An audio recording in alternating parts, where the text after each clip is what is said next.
Welcome to MOTS, where we'll be applying the Manzer-Ormosi-Thurlow scale of quantitative analysis of pop culture narrative through a binary system. Or MOTS! This podcast contains spoilers, mature content, and language. Viewer discretion advised.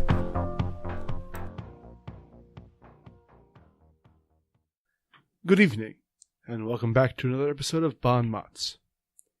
Today we are doing The Lobster. Not the Rock Lobster, the popular song, but the absurdist Dystopian story musing about relationships that is The Lobster.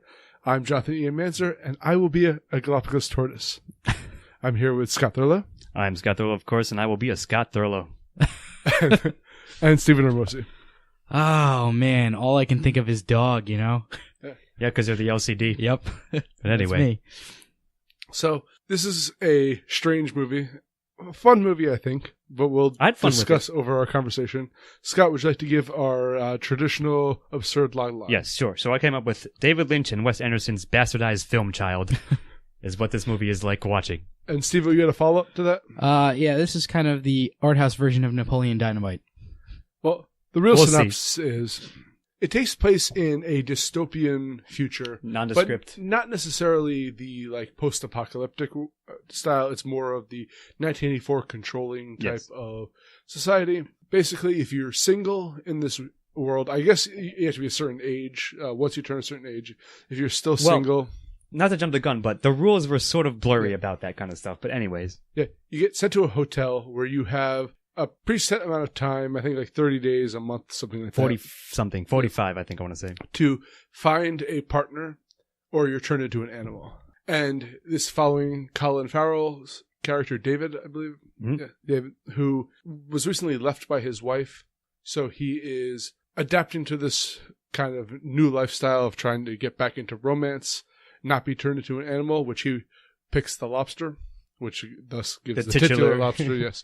And from there on, and we'll discuss as we go on. So, Scott, would you like to begin with the introduction? Sure. So, yeah, so the setup is actually, it has a cold open, which we also discussed a bit, where a woman is driving down a rainy road, pulls over, gets out of her car, and shoots a donkey to death in the middle of the countryside, the English countryside. Boom. Then we cut to Colin Farrell's character in his home, who has a dog with him, who we quickly find out is his brother, who was obviously implied to have failed the system. Now he takes care of his dog, or his brother dog, if you will, brother dash dog, and he's signing up. He's getting put into the hotel for single people in order to find, ostensibly, / hopefully for the character, find their mate. So the thing is, it's weird because this is a 2-hour-long movie. It's 1:59 or whatever. As I was watching it, I was okay, I was sort of on the lookout for where to call where I was going to call the introduction. But because of how it unfolded, I guess I would have to say that it's got to be 40 minutes into the movie when a whole subplot happens with him at the hotel and ends up escaping the hotel, basically becoming a refugee from the government's or the societal pressures of trying to find a mate. And that's the first third of the movie or something like that. I guess I want to say I call it there. So there's a whole big subplot. I guess if you want to discuss it now or later, but... Well, I think that this movie is all style and themes. The plot is agree with that. Very loose. So you really have to call it narratively.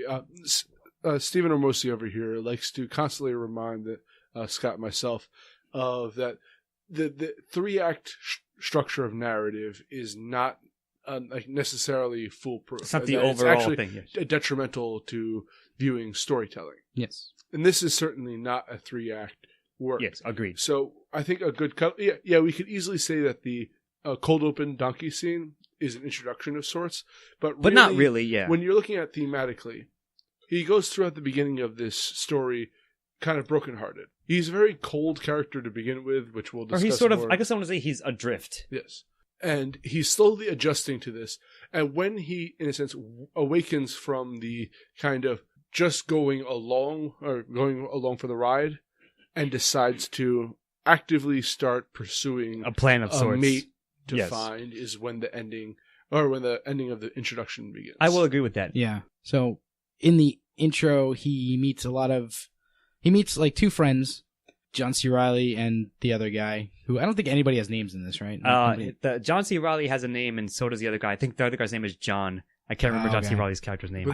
But they're Robert, also maybe, bland something like that. most of the descriptions are just like, I think it's the friend with a limp, a friend with a lisp. Yeah, is how it was referenced in the thing is, like, the movie makes a point of, like, they even have a little sort of amusing, absurd thing where all the guests of the hotel like get up and talk in front of the other ones and say, "My defining characteristic is X," and the guy says a limp.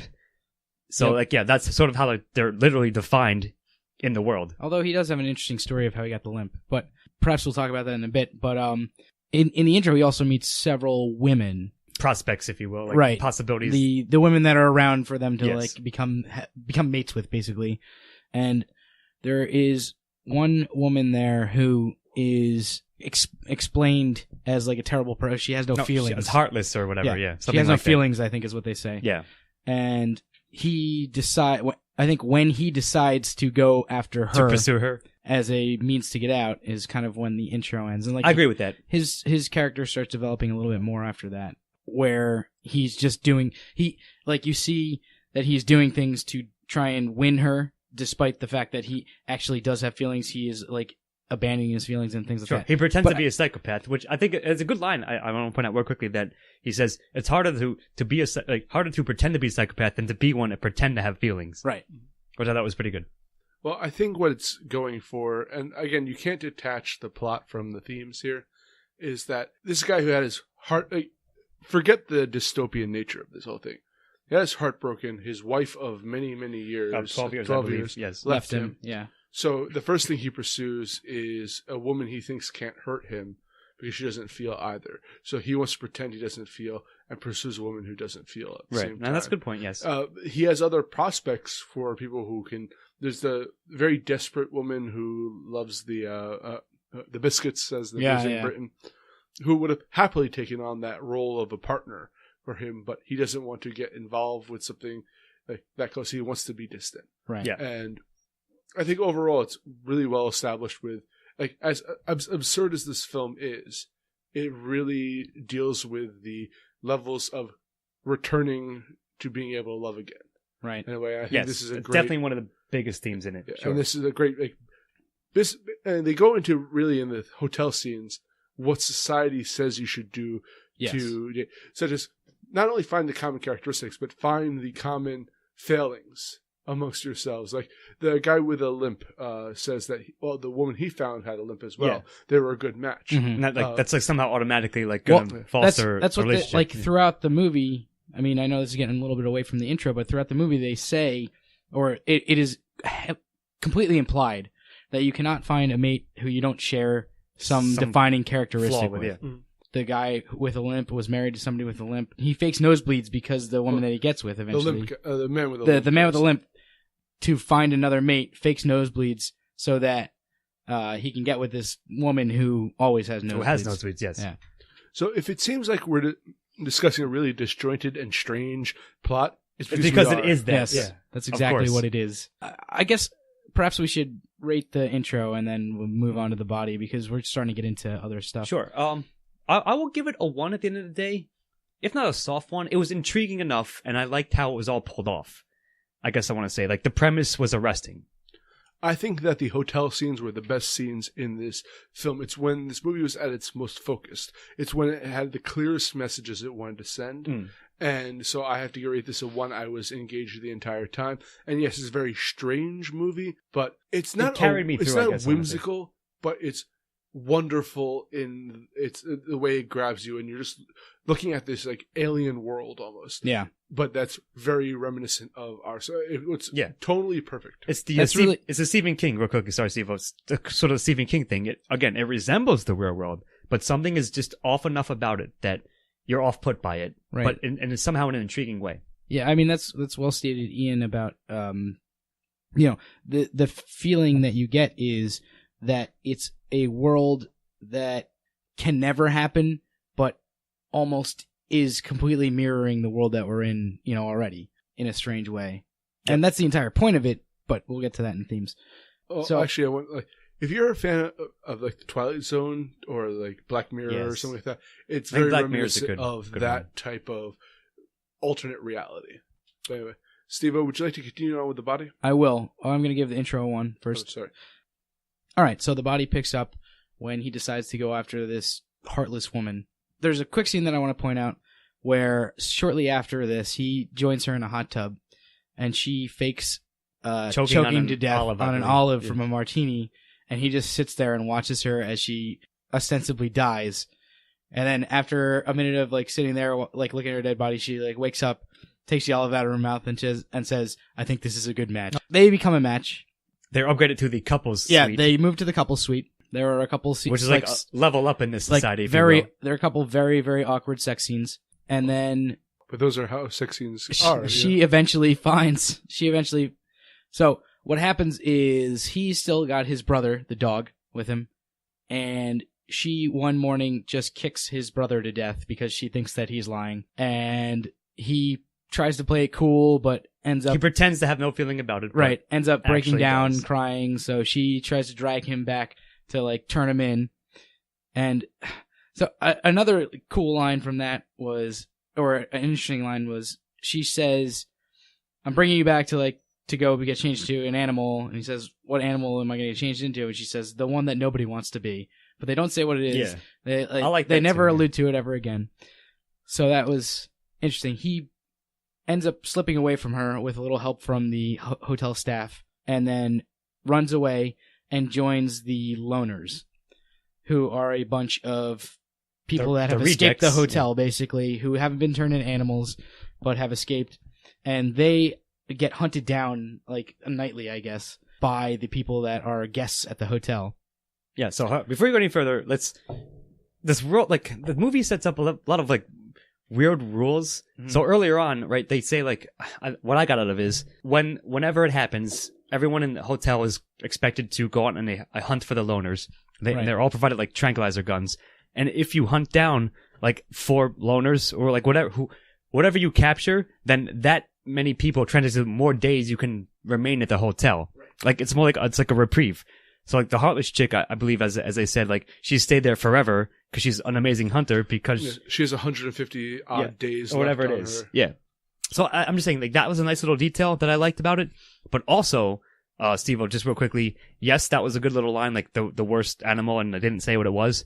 I believe she also says something like, this maybe is regarding themes, but they set it up, that you can't have a relationship based on a lie, which is what their relationship was.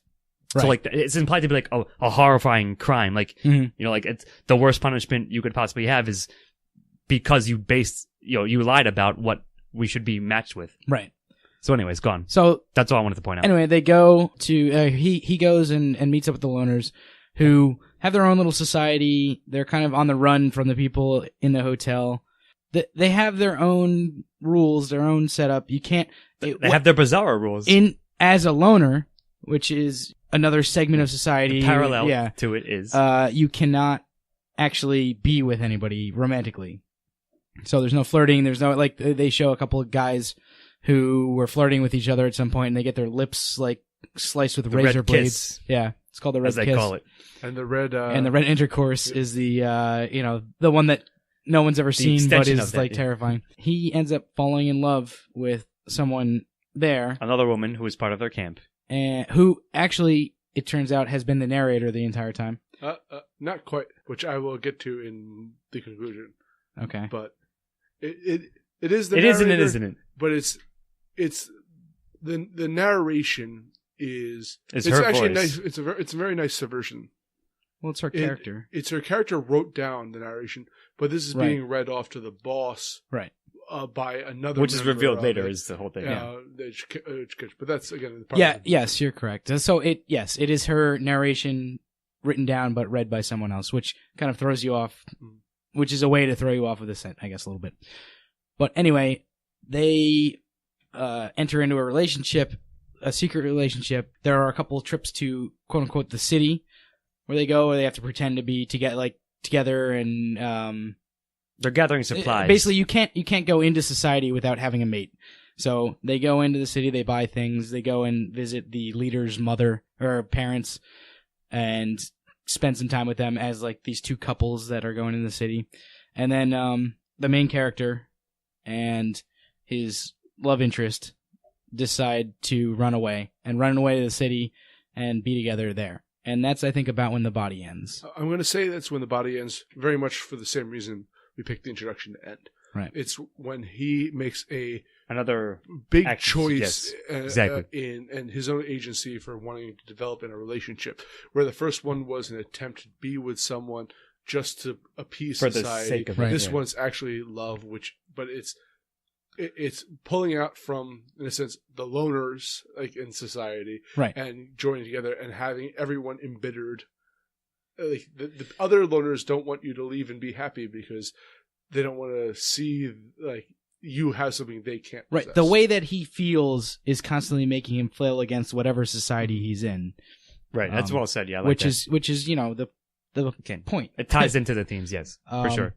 But I would say that's about where the body ends. So Yep, I agree. I think the body though was more unfocused It was than the hotel scenes. And I actually thought the entire movie took place in the hotel, and I would have actually enjoyed that. I was going to say that earlier. Like, I would have kind of preferred to see more hotel scenes, and I felt like eventually, while viewing it, the body became meandering. I think I want to say, so I'm kind of wavering on my score about it. I don't know. I don't know if I feel that way. I can see what you mean. Maybe you're right. Maybe it does get a little unfocused. Like some of the city parts, sort of had no reason like to be there really. There's beyond that, there's a concept in narrative, which is that you can only introduce so many elements that the audience has to believe. It's a suspension of disbelief in us. So we're taught to buy into this entire society where you're getting imprisoned because you don't have a mate. That's a pretty, and you turn into an animal if you don't find someone in time. And that's a pretty. fine. That's a pretty hefty jump to make Right, logically. but However, now you're introduced to a second yes, set of exactly. rules that doesn't mean like it seems arbitrary, just as arbitrary as the first set of rules. But we're introduced to it about halfway through, and maybe it was a leap too far. At least for me, it was. I had a hard time adjusting to this new world I'm introduced to with a whole new set of rules that seem contrary to what their actual goals are. I understand thematically what they're trying to do. I just don't know if it worked as well as they wanted it to. I sort of I'm largely buying to that point and agree with it. So that's why I think I may be leaning to like a soft 0, but nevertheless, like it just was too much thrown at you, having followed up what you just have seen in the hotel parts. I guess I want to say.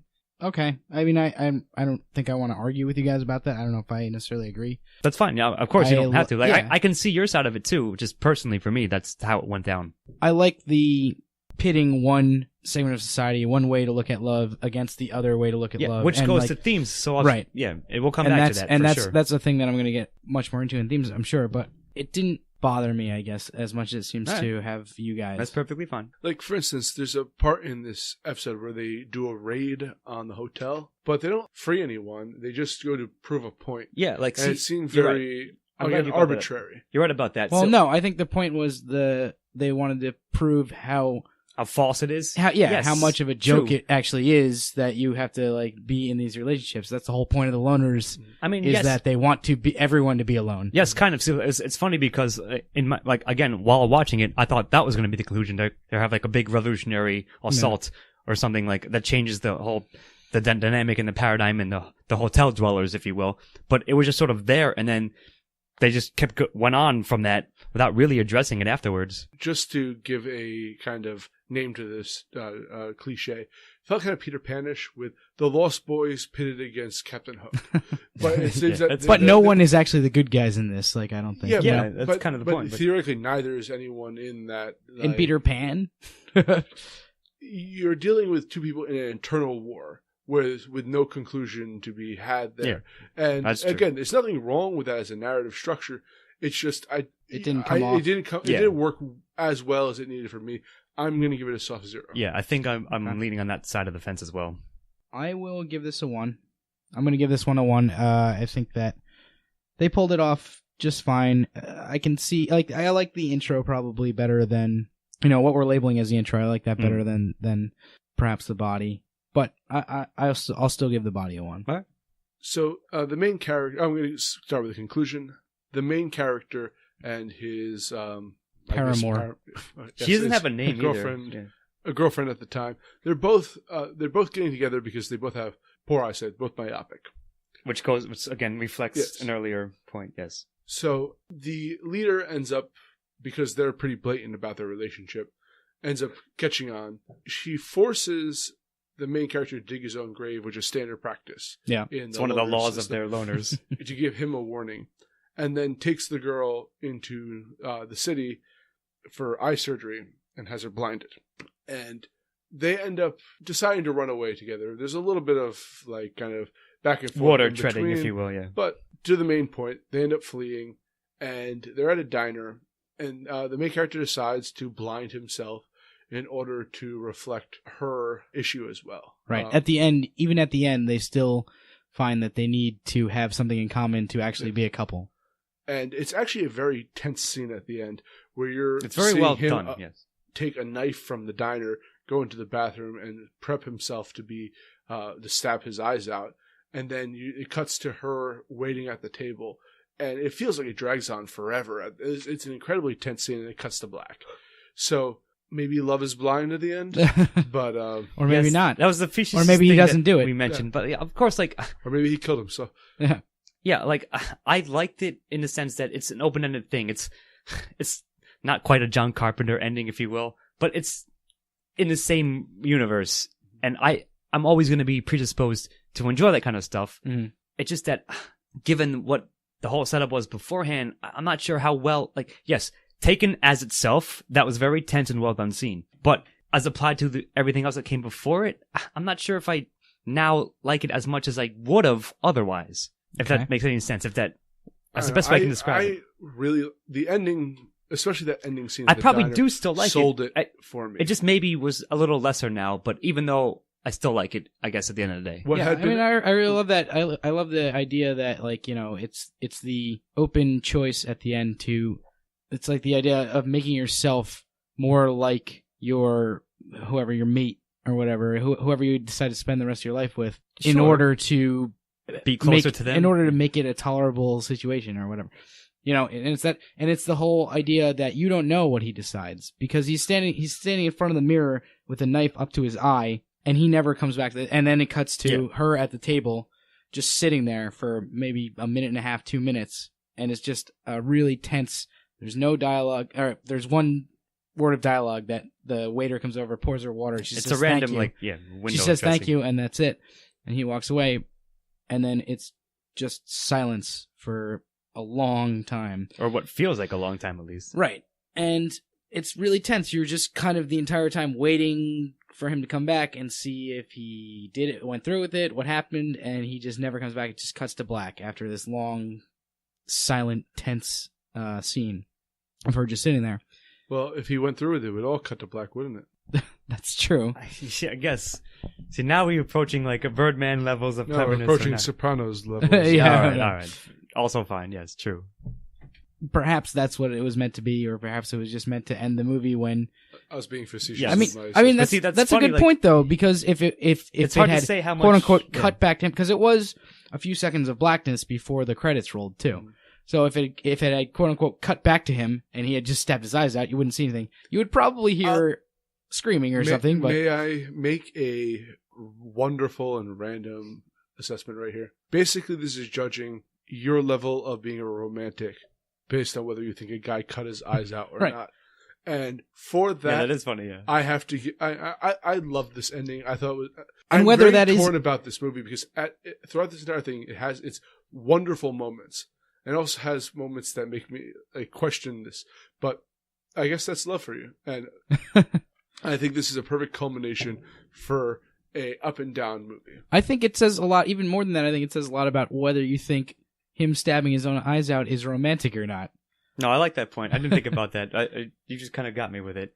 But I'm probably going to give it a 1, regardless, just, again, because it falls generally in the vein of how I like the non-ending endings. The question mark kind of ending. Yeah. Whether or not, how much you put into it, whether or not the cut the black implies that he's blind. You can, again, we can rabbit hole ourselves about that. But yeah. I think it was well pulled off overall, so. All right, so this one's all around? Yeah, yep, I think so. I will also give it a 1, yep. So, Scott. Yeah, so here we go. We're on to themes. Rabbit hole. Yes, well, let's try to subdivide it, right? Number one would be love in general, just broadly. Mhm. And then underneath that, as defined by the prevailing society. And underneath that is as defined by what you think within that you can tolerate, or who you choose to love, or who you may not even choose to, but who you do fall in love with. Again, based on like prescribed notions, whether or not they're from yourself or from, again, in quotes, society at large, and in quotes, for the greater good. Right. So it's all of that, and like as we alluded to earlier, I appreciate mostly the fact that it was set up that the hotel society has one, it's one side of the fence, and then the loner society is like the complete opposite. So one of them is forcing you, like unnaturally, to choose a mate, or like try to find a mate, or face a consequence that may not be preferable. And the other side says, no romanticism at all. Nobody can have a relationship, or you'll be punished. So like, sort of, it's like you're damned if you do, damned if you don't. And yeah, there's a lot of subtleties to that. The more I think about it, the more I actually really enjoy this movie. Because then you have the leader of the loners' parents. Yeah. Who are probably, that's a good point. The most romantic people in this film. The father's playing the guitar. They're playing music together, yeah, sure. It actually seems like a very good, an actual honest, loving relationship, yes. There's another movie called Risk Cutters out there, which kind of deals with the same kind of dystopian concepts of what is love, what is the truth. And I think this handles that much better than that movie did. And I think the big crux of this, for me at least, is this movie as clever as I think it is? And I'm wavering on that because there are some very great good question. points. Same thing in this movie. Like, for instance, in the hotel, there's this line which is saying that, once you become a couple, if you start arguing your problems, we'll give you a kid. That generally solves. They artificially arguments. induced that, and I laughed a lot at that point.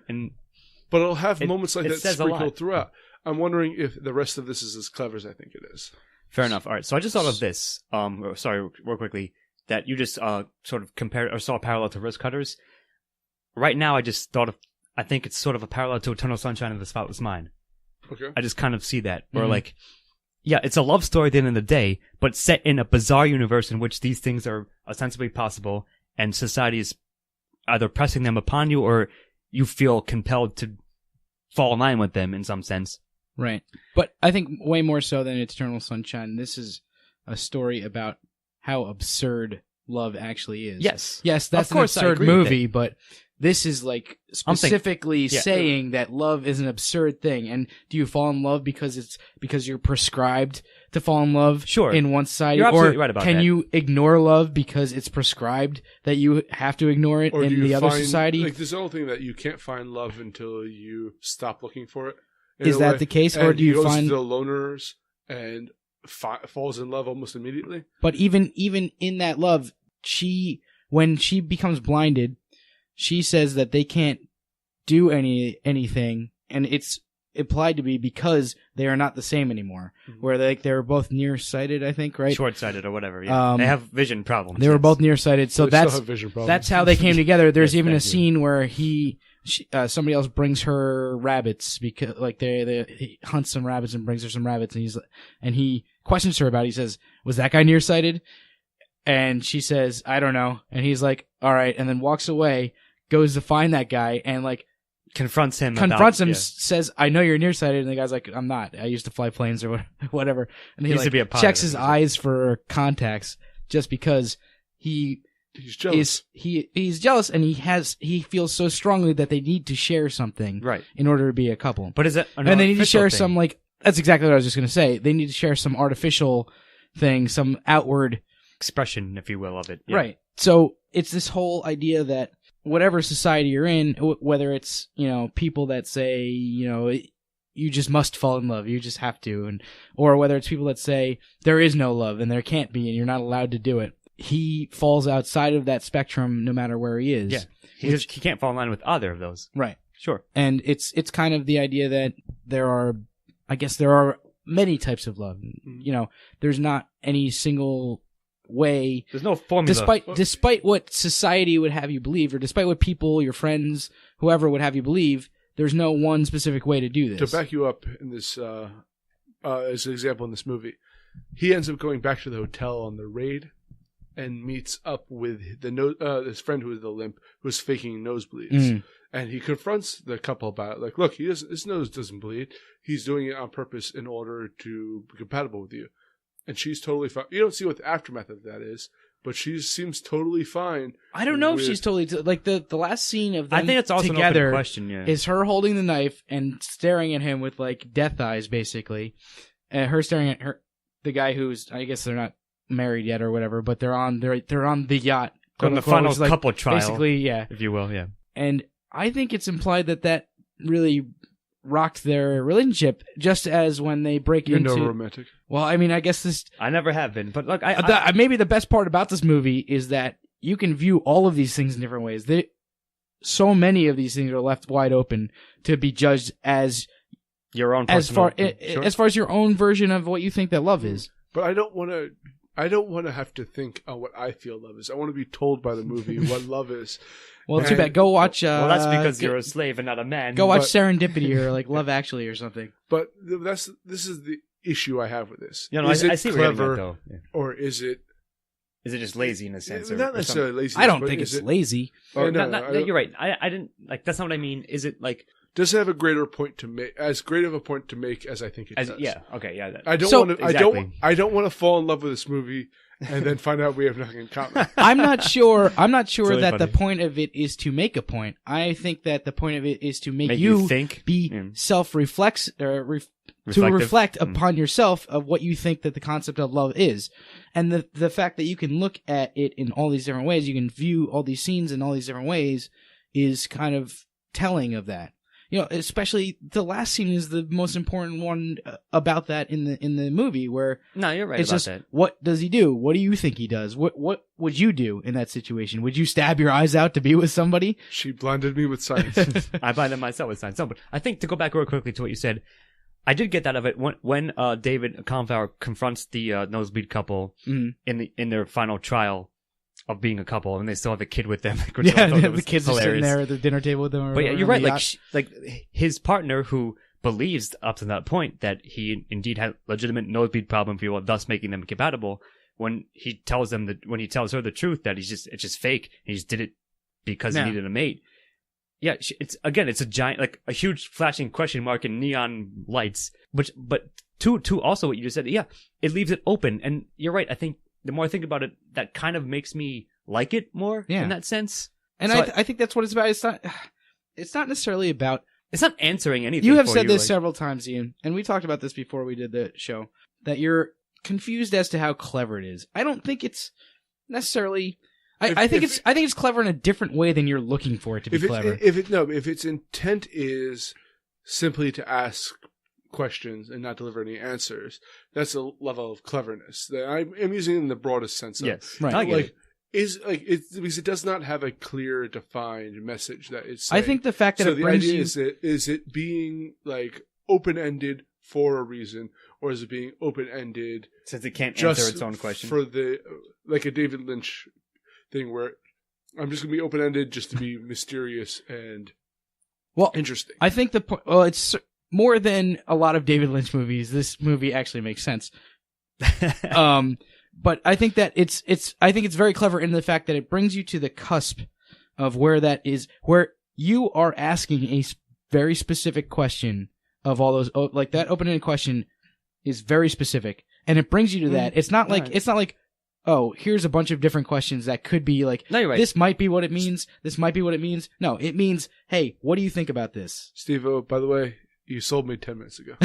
So I think right, based on all that, I have been sold on it. And like, it's not that I wasn't necessarily sold out up front. It's that the more we think about it, the more we discussed it, that I think it has enough there as of substance that it's worth it. And it's not just doing it for the sake of it.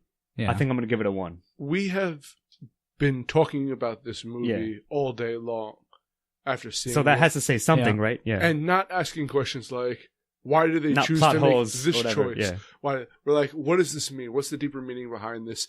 I would love to see if there's a book that this is based on, because I think it would be a phenomenal book. And I think this is as close to like an absurdist If this is an original novel. screenplay, then If this is a an lot of original credit, screenplay, this is amazing.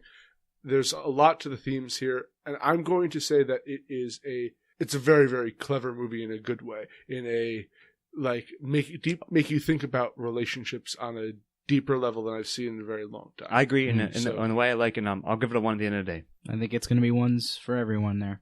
Okay, so that's ones all around for themes. Yep. And we are on to antagonist with our resident antagonist, Stephen Lucy. Well, I guess you have to... I guess the obvious answer is love. The concept of love. In some way. Societal's concept of it. But yeah, exactly. It's the idea of love. It's not love itself isn't the problem. It's the false preconceptions of love. Yes, exactly. Sure. The problem isn't love, it's what people want love to be. It's Valentine's Day. Yes. The manufactured romanticism, if you will. Well, at least for the first half. Or it's either Valentine's Day or the exact opposite. All the people that say that, oh, I will never fall in love, or I hate the idea of love. That's another, thing that is shown in this movie to be bad as well. Into it, yes. Well, I think if this movie is as clever as we claim it is, all the antagonists are both the preconceptions and the repercussions of love. It's people who've been hurt so much that they want others to be hurt as well. It's the people who distance themselves from having to love. It's the people who want people to have love like they have it, right, without allowing people to express themselves. It's 1,000 antagonists for all of the thousands of issues Death of 1,000 loves follow us in our lives and loves. Perhaps even if you want to make it concrete, it could be like the hotel, the woman that runs the hotel, and the leader of the loners. Those would be the two most obvious concrete antagonists. So gangs are the antagonists. Yeah, gangs are really the division, the true problem. But no, I mean it's the exact opposite of the warriors. You can sort of like it's amazing. You can sort of like cut up the difference. So like so the leaders of those two groups embody everything you just said about the concepts and misconceptions of the concept of love again itself. So I think that's all true. I think you can sort of like slap them all together into one big entity, if you will. Mm-hmm. And I of course, am going to like that's got to be one. And I will. Yeah. I had said that the score for this movie was going to depend heavily on what we determined or how strong the themes were in this, and we determined that the themes were good, and thus the antagonist. Everything in this movie is a product of the theme and style. Yeah, that's true. So, like again, you have to. If you're going to give the themes a 1, you have to give antagonist a 1 because it's wrapped together. I think that's true, yeah. I don't know if you have to. I think honestly, it is. This was this is one of the very few things on here that I was undecided about going in. Right. I think I probably will give antagonist a 1.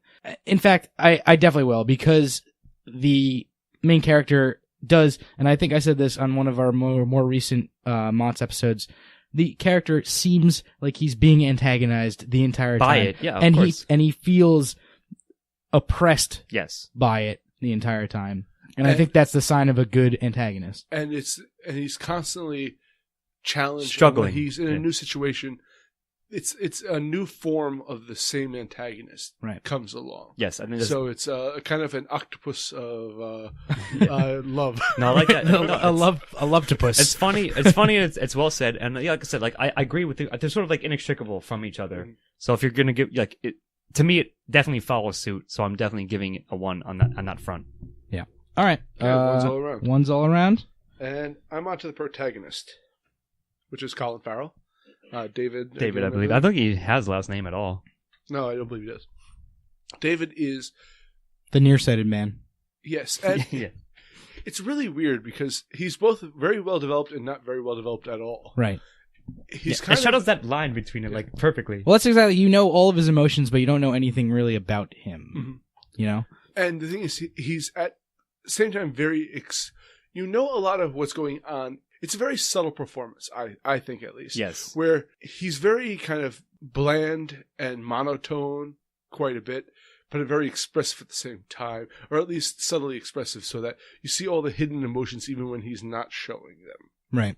You understand a lot of what this character is going through without him having to tell you what he's going through. Yes. So I have to say, Colin Farrell did a fantastic job. I think he had a brilliant performance. In this, movie. Yes. One of the best scenes for showing that, I think, was when he discovers his dead brother in the bathroom. So his girlfriend or whatever, at the heartless woman, His sensible mate, says that she killed his brother and kicked him to death, and then he looks down and sees blood on her leg, and he shows no emotion when that's happening. Actually, he says it just doesn't says- matter. He's like that's he's what he keeping says up at his first, face, yes. right? And and the first moment you see him crack a little bit was she asks him to tell a story that he had started telling her the night before, and he says, "Yes, I'll tell you that as soon as I wash my face." So like he has to go into the bathroom, like compose himself, and as he walks into the bathroom, he finds his brother on the floor, his dog brother on the floor in the bathroom, kicked to death, and he looks at him for a second, and then walks over to the sink. And he attempts to brush starts brushing his teeth and like washing his face or whatever, and then he starts crying. And she comes into the room and he says like, "I'm not crying." I forgot what I forgot what the excuse is. he Just made. water on my face. Yeah. And that's when you first see him like kind of break a little bit. Yeah. And you realize that he has been kind of hiding what he's been, or trying to hide what he's been feeling for this whole time, and it's finally come to a breaking point. I think that Colin Farrell does a terrific job in this. And actually, I have come to appreciate him as an actor a lot in the last few things that I've seen him in, except for, well, I think he did a good job in True Detective. That was just a terrible show. It wasn't his fault. Yeah. It was the writing's fault, not him. Yeah. He was It's the really best funny part because of that, I'm going to say something like that, but Right. go on.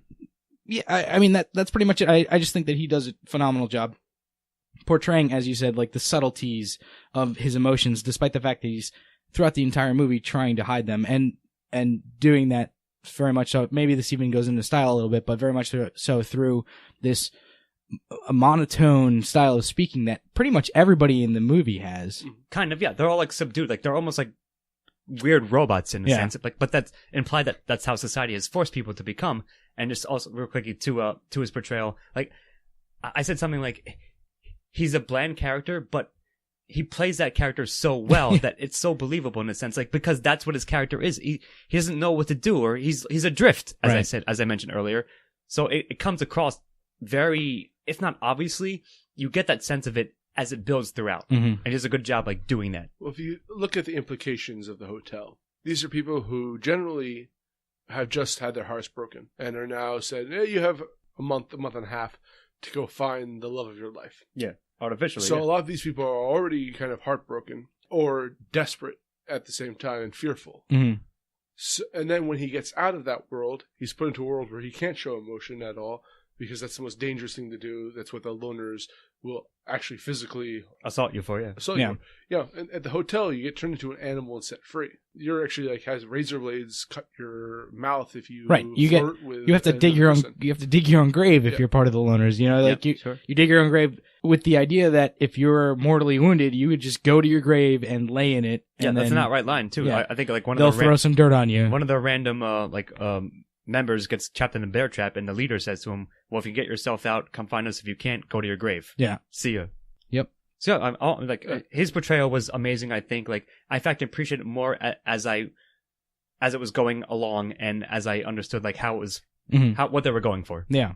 And the few times we see him really express emotion is ultimately the downfall of towards the end of his relationship. Yep. Expressing so much with being restrained by the environment where he has expressed so little is magnificent. Yes. I'm going to give him a 1. I agree with that. I'm going to give him a 1 as I well. would definitely give him a hard one. And I also would recommend him for perhaps the best actor nod. Maybe not a win. I could but at see least a him nod getting at for least some kind of recognition. Yeah, I hope he does. He deserves it. So Scott, it's on to you with supporting characters. All right, so this is kind of a weird one. Maybe not, but there are many of them because it's a hotel staff, and then it's the whole group of the loners and so forth. But I guess the major ones would be the hotel owners, so the couple who runs the hotel will be up there. David's friends that he meets, so the limping man, and John C. Reilly, whatever his character's name was. By the way, since you just mentioned him, I like John C. Reilly. Nothing against him. But it was just I grew up with him being a comedic actor in ridiculous comedies. Yeah. So I know he's going on a more serious bent recently. Mm-hmm. But he sort of was that in that film. You can't help it. Yeah. He's not his character. He's John C. Reilly. That's who he is to me. Yeah. And it's like, it broke me out of but not like in a necessarily bad way. It's just something that like, it reminded me I'm watching a movie. Yeah. I mean, yes, I also sort of agreed with that just because it's him, then they, knowing what we know of him and our nostalgic experience from his actor. But all that, like, the maid at the hotel was also like sort of a double agent. She was in cahoots with the loners. So she was like providing them information and like allowed them to do the little like assault to confront them with their hypocrisy about love, I guess. Right. About midway through.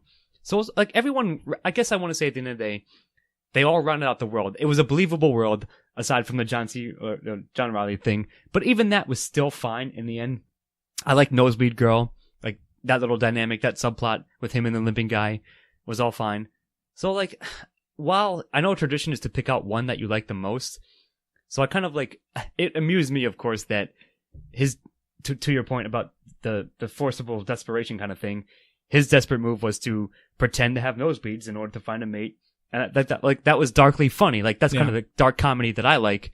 So not that I think that guy was amazing or anything. I don't even know the actor's name. But all I'm saying is all the other characters fleshed out the world that I believed in it well enough, and it kept me going through. So even if I can't pick one outright, I would say I'll give them all collectively a 1.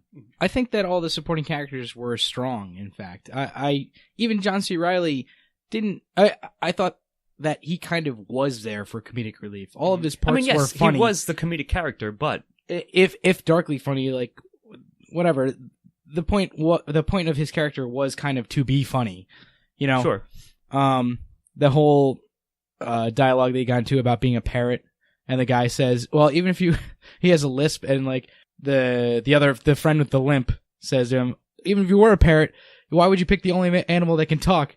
Like, you'll still have a lisp no matter what. You still sound stupid. You're still a moron." Yeah. And if you're a lobster, like he says to Colin Farrell, he's like, if you're a lobster, somebody just pick you up, throw you in a pot, and boil you and eat you. So I thought that all of the supporting characters did a good job. I thought that they were all pretty on point. I don't think that there was anybody that was weak. Yes, I definitely agree with that among them. So I'm definitely going to give this a 1. So real quick, what are we counting Rachel Weisz as? I guess she's supporting. And I was about to go into that. Okay. Rachel Weisz did a fantastic job as the love interest for the second half of the movie, and his ultimate the loner lover, the loner lover who if you will, he ends up with. And again, they're in a environment where they can't show each other affection, but they believably do it subtly throughout the setting. They develop a language, though, sort of sign language to communicate. I also really like the woman that plays the leader. I thought she did a terrific job. Yeah, I believed her as well. When Rachel Weisz saves David from being captured by the hotels, and then goes, "You just bring me a rabbit," yeah, and just like that little interaction, you could tell that they liked each other. I didn't need, even though she was the narrator throughout, or at least her voiceover was narrator. She does give a whole monologue. Well, as her diary's narrator, there is a whole monologue about her like having a fantasy about fucking him. Yes. It's in those words. Like, it's not like I'm dirtying it up or anything. Sure. But, no, in fact, it was dirtier. It's much dirtier than as that. you said, yes. But again, you could still, even if they didn't have that, you could still tell that there was kind of interest between the two. Yes. So I don't know. I thought that everything. I just want to make one last point is about the hotel manager couple. There's a fantastic scene which is going to transition. Well, this should be in style, but I just want to mention it here, where they do a singing dance for the hotel, and they're singing a duet. Yeah, they do a duet with a band. It's amazing. It's I think the only vocal song that's in this, right. Unless I think unless the parents of the they're singing as well. Okay, anyway. I think that's a nice parallel there as well. Yep. And so they have this like dance, and then all of a sudden they draw back the curtains, and it's like midday. It's like noon. You think it's the night, and it's a dance. It's a dance and they're at playing night, upon all these great your presuppositions here, right? And so all the characters work really well. Yeah, they all rounded the world out, and I was invested in them all, and I believe them all. I will also give a very quick shout out to the biscuit lady, who was poor biscuit lady. Yeah, who did a very good job. I've only seen her in the Ricky Gervais show Extras. Okay, she's like his best friend in that. And I think she did a pretty good job in this. And she was very tragic. She was probably the most tragic character. The scene where she jumps out a window and doesn't die. was Yeah. brutal, And the because it's implications- just her the there implications on of the that were ground pretty harsh. screaming. Yeah. And even that, she left David a message on his answering machine, Yeah. trying to get with him before she Yeah. committed suicide. It was her desperate That move, he, by the way, was listening to when she was leaving it, and then goes back after that and listens It to it plays again. it twice, yeah. And then it's never mentioned again. You know, it's all these little like leavings of like what was happening in his head like at this moment. Why was he thinking that? They don't go back to it. They don't explain it. They just say, "Here's what happened. What do you think?" You know, that type of thing. Yeah.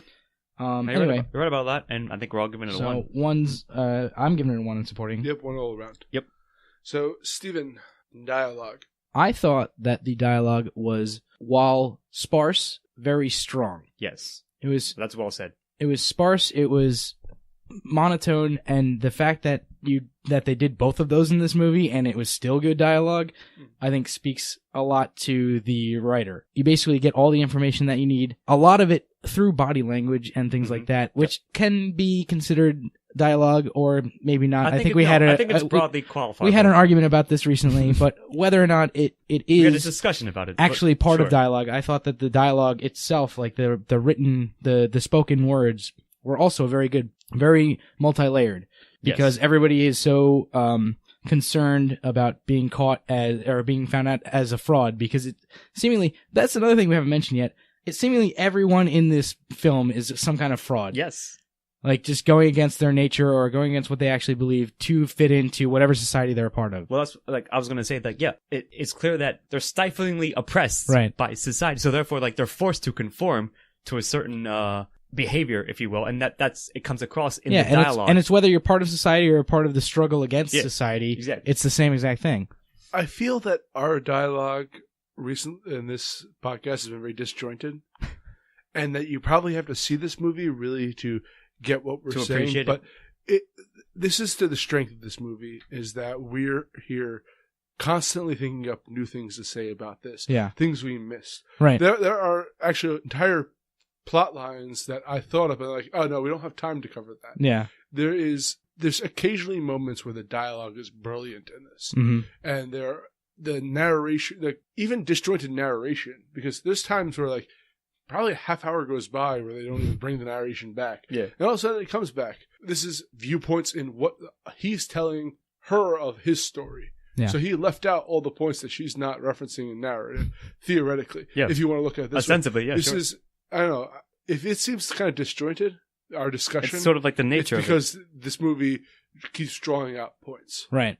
And that's exactly what it is. There's always something you go back and say, oh, that was another layer, or that was another thing that perhaps I didn't consider the first time that I was thinking about this. Yeah. But even without having seen it a second time, we're still going back thinking about what happened and being like, oh yeah, that maybe is another avenue that they were trying to explore. So but I agree with all I don't know if we have to go too deep into dialogue. It was good. It was brilliant.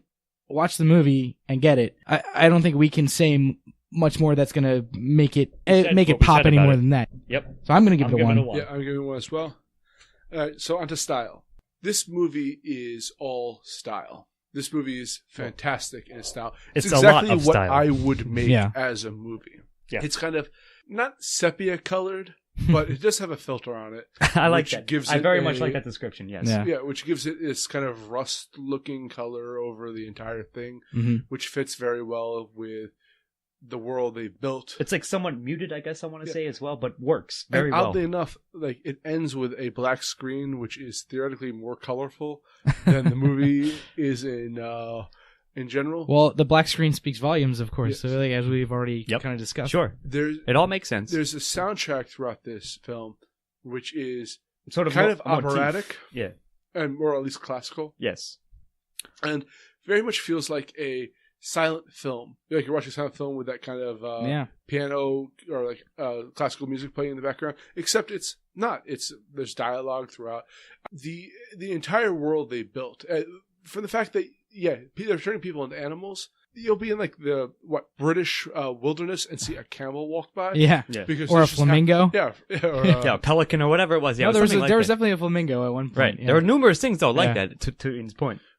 There's a giant pig at one point. So it's fantastic. This world they built, they made it feel, for all of the insane rules that they established in this film, they kept play it straight for the most part. Yeah. I happen to have adored the coloring and the classical music that's playing throughout the entire work. No, I agree with almost all of that. Yeah, the score was amazing, and they, like I said, they sort of like they kept recurring like this one like sort of haunting little riff that would play like over the action that was happening. Like sometimes the action was wildly jointed, but the music was the same always, regardless, and I think that worked really well. And that also goes back to my somewhat humorous logline. Like, I saw a lot of Wes Anderson shots in this film, and like those are just going to be good shots. Like, I don't want to say like they were like ripping him off or anything, but they just looked really good, and it all made sense to as Ian was saying, to the world that they set up. I was going to say the same thing about Wes Anderson, but I would also, this is something that I just came up with, and I think it's correct, but I think there were a lot of Coen Brothers-esque shots of their like more epic type of shots. That's good. I didn't think about that. The looking out over the ocean or the bay or whatever it is, like the lake where the yachts were and things like that. Like I feel like there were just these scenes that channeled the Coen Brothers type of the feel of films. Yep. That said, I think Ian, you said most of what I was going to say about style. I think it was brilliantly done.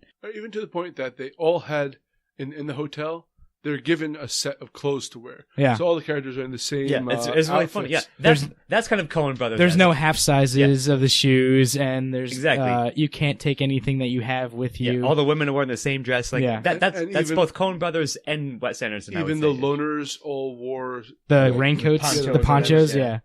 Yep. Yeah. All that is correct, and I think style is one of the strongest points about this film. Absolutely, very much a strong point. I'm going to give it a 1. I think you guys are going to do the same. Mark it 1. So, Scott, recommendation. All right, now this is one I was sort of debating myself with, and it was going to sort of depending on how our discussion went. So it's really hard because we sort of often quantify our recommendations. Like, I recommend this film if you are X, whatever, if you're a fan of blah, blah, blah. So it's, at the end of the day, yes, I would. I would say see it. And if you're smart enough, if you're as clever as the film possibly like presents itself, then you'll probably get a lot out of it. If you're just sort of like, if you're expecting like a weird romantic comedy, that's not what this is. Like, it's kind of what it is. I mean, yes, but like it's beyond that. You know what I mean? Like, just it's not a quirky romantic comedy. Or at least not in that sense. So I would say, this film deserves to be seen by people who are interested in interesting filmmaking, storytelling, and commentary in general. I would say, if you're just in the philosophy if you're of just trying to have emotions, if you're trying to be having a popcorn movie, probably ain't the movie for you. But us being us and doing what we're doing, it's a good movie to kickstart discussions about narrative, about ideas. It makes you think at the end of the day, as you were saying, Steve-O, to themes. Mm-hmm. And I think that's probably one of the most important things you could say about any story, whether or not, whatever medium it's in. So I think, yes, I will definitely recommend The Lobster. See it, and then think to yourself about it, and talk to others who have also seen it, and see what they think. Don't see it by yourself. See it, or at least see it. I saw it by myself. I mean, that's an interesting experience, but but go, or at least see it around other people who are seeing it, so you can have discussions about this afterwards. Yes, Scott and I saw it in a movie theater with a bunch of old people at 2 old couples, p.m. which is kind of bizarre. And I think the guy in front of me really enjoyed the film. But I kind of judge by the reactions of the audience. Because I'm pretty sure that a lot... You know how Rotten Tomatoes gives both the critic reaction and the... the viewer reaction, basically. I can see this having a really high critic reaction and a very low viewer reaction. Yeah, exactly. And if you consider yourself more of a critic than a consumer, you'll love this film. Yeah. And just as we consider ourselves critics. And this is a movie made for people who like to think and do podcasts. It's made for us, for sure. Movies. So but on that front. My first thing that I want to say is, if you like art house movies, you'll like this movie. Mm-hmm. It's just, it's the epitome of like an art house indie film. My second thing that I want to say is, I recommend it to everyone. And then I want you to tell me what you thought about it, and I will judge you based on that. All right, I like that. It's really funny, yeah. Tell us in our comment section. Yes, please tell us how much you hated the movie, and I will totally judge you about it. Well, I'm judging you regardless, but I'm definitely recommending it. I recommend it widely. There are certain people that I'm friends with that would not like this movie, and I don't know if I would recommend it to them. I would say maybe check it out.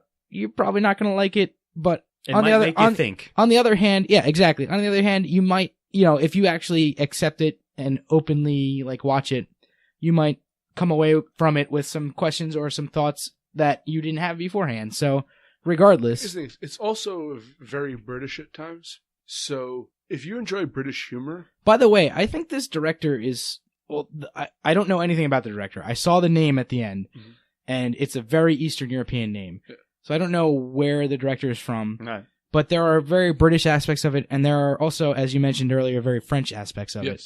I don't think that the director is natively British or French, or at least the name doesn't imply that. But there were a couple of moments that I was watching this movie, I'm like, this is very British. So, had a very British sense of humor. Feel to it, yeah. So, if you like that kind of dark British humor, if you like, Death at a Funeral? Dry, deadpan that kind of stuff. Yeah. Then I think that even if you're not a big fan of art house, you will like this. You can find enough of this movie to carry you through. But so I'm going to give it maybe a soft 1 for recommendation, but a 1 nonetheless. I'll give it a 1. I'll give it a middle 1. Like I say, definitely 1 at the end of the day. Strong 1. I recommend it to everybody just so that I can judge you. Fair enough. So our scores are in. Steve-O, big-hearted, loving Steve-O, romantic. The romantic. I'm going to be a lobster. Give it a 10. And Scott and myself both give it a 9. So overall, it's got a 9.3333 repeating. As always, of course. And I think that it deserves, you're right. It's a great movie, I think. It's a think piece at the end of the day with a lot of interesting aspects to it.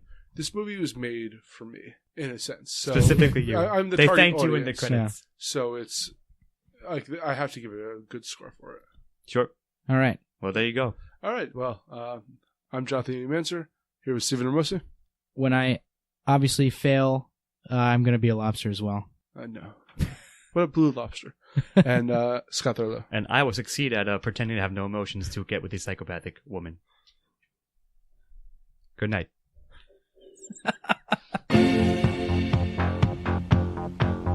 This has been Bon Mots. Thank you for joining us. We'll see you next time. Music by Chris Morgan. Editing and engineering by Jonathan Ian Manzer. This has been a Los Angeles production. All rights reserved.